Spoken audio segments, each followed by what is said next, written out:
All right, so today we're going to be diving deep into some research that you sent over Mm-hmm. about procrastination. Ooh, yeah. It's from Princeton University's McGraw Center, Okay. and it's called Understanding and Overcoming Procrastination, Nice. which I feel like is something we could all Yeah, use a little help with, for right? sure. I mean, we've all been there. Totally. A deadline's approaching, Yeah. and suddenly cleaning out the fridge Ah. feels incredibly urgent.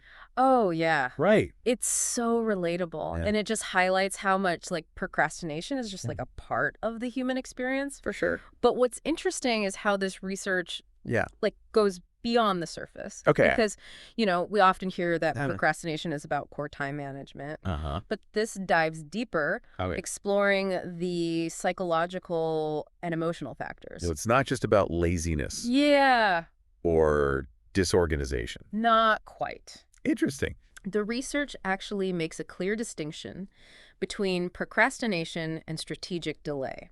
Okay. Delaying a task strategically can be beneficial. Okay. It's about prioritizing Yeah. and making, conscious choices about your time. Mhm. Procrastination, on the other hand, is that irrational delay Okay. we all know too well. Uh-huh. It's that feeling of knowing you should be doing something, Right. but you just can't seem to make yourself start. Okay, so that makes sense. Yeah. But then why do we procrastinate? Like, Yeah. what's going on in our brains Yeah. when we choose to, scroll through social media instead of tackling that important task? That's where the emotional piece comes in. Okay. The research suggests that procrastination often stems from a desire to avoid uncomfortable feelings. Mm-hmm. It could be fear of failure, Right. anxiety about the workload, Yep. or even boredom Yeah. with the task itself.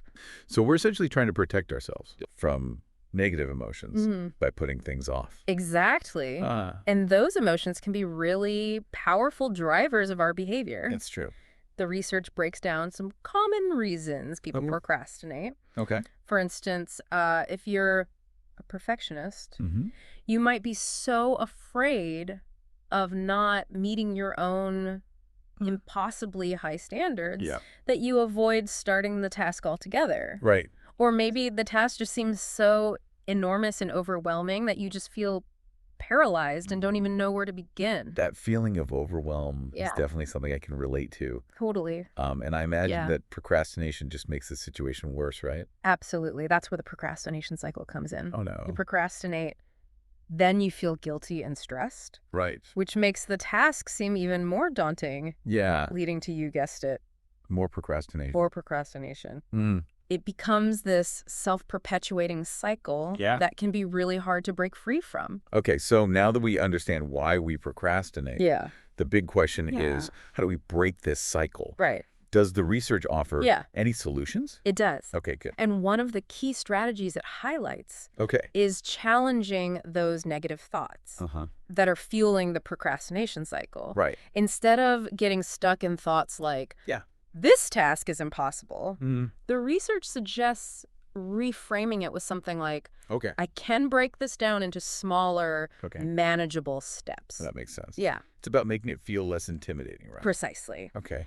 And breaking down a large task into smaller chunks is another powerful strategy the research emphasizes. Okay. Setting realistic goals is crucial. Mm-hmm. Don't try to do everything at once. Right. Instead, focus on making progress one step at a time. That's a great reminder. So what about time management techniques? Yes. Are there any specific tips from the research Yeah. on using those effectively? There are. Okay, cool. The research emphasizes the importance of tools like calendars Uh-huh. and to-do lists. Yeah. But it goes beyond just using them. That's It's fair. about using them strategically. Right. For example, Yeah. instead of just writing down a task, like write a report. Okay. Break it down on your to-do list Yeah. into smaller steps like Yeah. research, Right. outline, Yeah. write the introduction, and Right. so on. Got it. That way it feels less overwhelming Uh-huh. and you can track your progress more effectively.